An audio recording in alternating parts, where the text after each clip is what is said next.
বেগম জিয়াকে যখন একেবারে ক্যান্টনমেন্টের বাড়ি থেকে বের করে দেওয়া হয়, বেগম জিয়ার জ্যেষ্ঠ ছেলেকে রিমান্ডে নিয়ে তখন হাঁটু ভেঙে দেওয়া হয়, বেগম জিয়ার ছোট ছেলেকে নির্মমভাবে প্রহার করে বিদেশের মাটিতে যখন তাকে মৃত্যু বরণ করতে হয়, এই কথাগুলো শেখ হাসিনা বাংলাদেশের মানুষ জানে।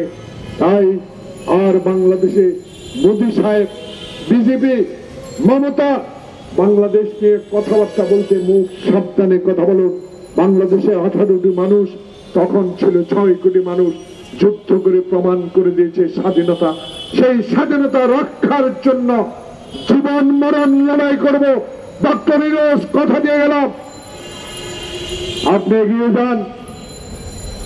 আপনাকে প্রতিহত আপনার বিরুদ্ধে ষড়যন্ত্র করার কোন সাহস বাংলাদেশে তাদের প্রেতাত্মা থাকলেও কোশ্চিন কালো আমাদের সামনে আর হাজির হতে পারবে না।